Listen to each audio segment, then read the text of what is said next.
হরে কৃষ্ণা। সবাই কেমন আছো? আশা করি গোবিন্দর কৃপায় তোমরা সবাই ভালো আছো। তো চলো আজকের একটা নতুন ভিডিও নিয়ে এসেছি। তো সবাইকেই বলবো যে আমার এই চ্যানেলটাকে সাবস্ক্রাইব করে রাখতে, নতুন নতুন ভিডিও যাতে আপলোড করে তোমাদেরকে দিতে পারি, শোনাতে পারি, আমিও শ্রবণ করতে পারি। তো চলো প্রথমে প্রভুপাদকে প্রণাম করে নিই। নমো বিষ্ণুপাদায় কৃষ্ণ পৃষ্ঠায় ভূতলে শ্রীমতে ভক্তি বেদান্ত স্বামিনে নামিনে নমস্তে সরস্বতী দেবে গৌরবাণী প্রচারিণে নির্বিশেষ শূন্যবাদী পাশ্চাত্য সুতাইনে। জয় জগদ্গুরু শিল প্রভুপাদ কি জয়। বাঞ্ছা কল্পতরুভশ্চ কৃপা সিন্ধু এবচ পতিতানাং পাবনেভ্যো বৈষ্ণবেভ্যো নমো। জয় শ্রীকৃষ্ণ চৈতন্য প্রভু নিত্যানন্দ শ্রী অদ্বৈত গদাধর শিবাসাদি গৌরভক্তবৃন্দ।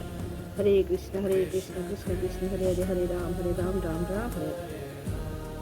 তো সামনেই আসতে চলেছে পুরুষোত্তম মাস।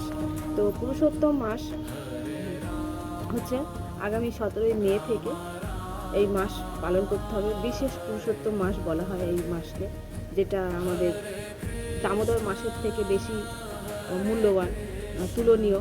তো সেইটাকে আমরা কিভাবে পালন করব, কি করণীয় না, তা সেই বিষয়ে আমরা আজকে আলোচনা করব। পুরুষোত্তম ব্রতে কি কি আমরা পালন করব।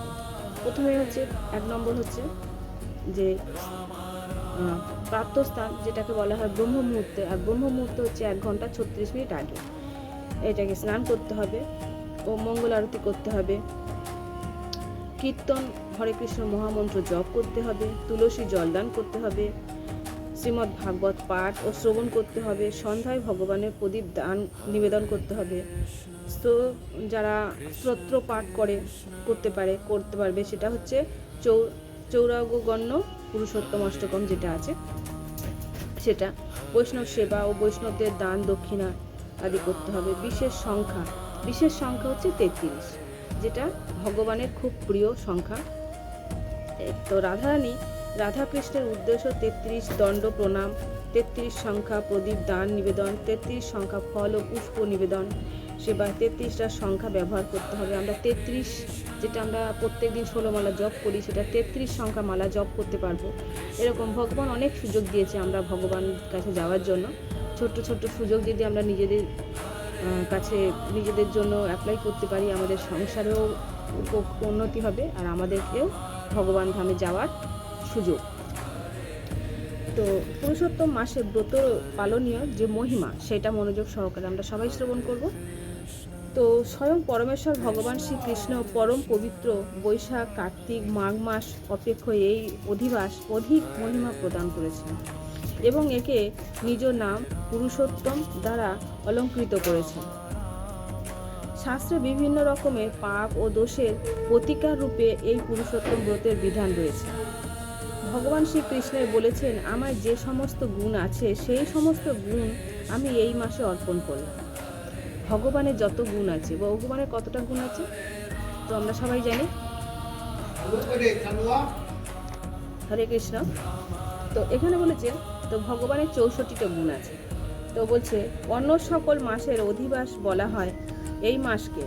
যিনি সকল প্রকার কামনা শূন্য বা সকল কামনা যুক্ত হয়েও এই মাসের নিয়ম পালন করেন, তিনি সকল কর্ম ভৎসনাদ করে আমাকে প্রাপ্ত হয়। তাহলে আমরা সকল কর্ম বাসনা করতে পারি, কিন্তু সেগুলো যদি ভগবানকে অর্পণ করে দিতে পারি।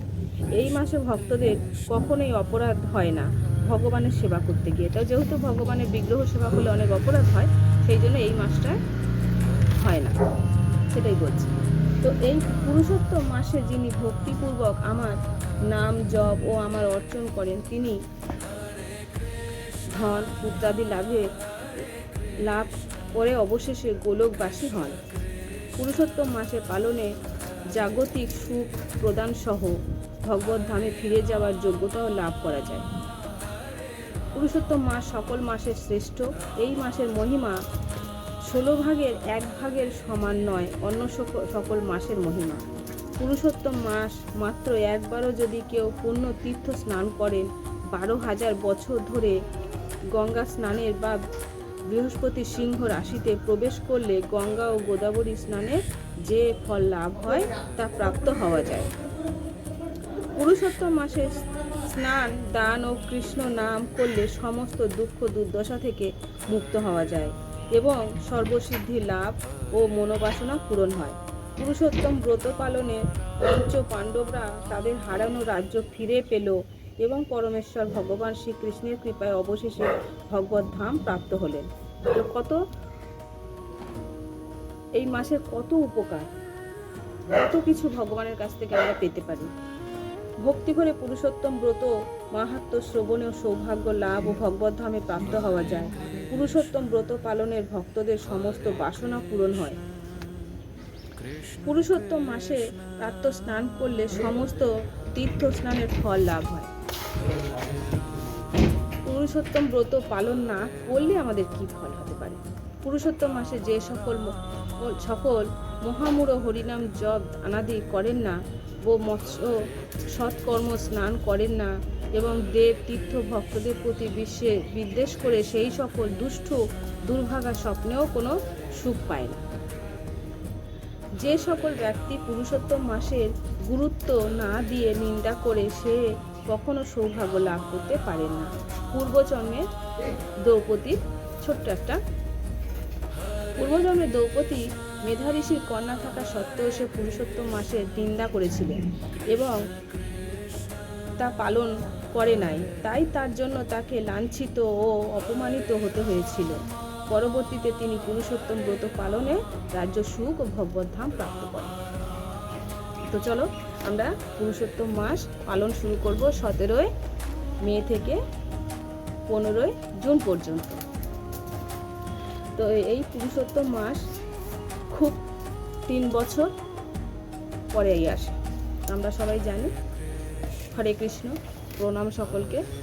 হরে কৃষ্ণ।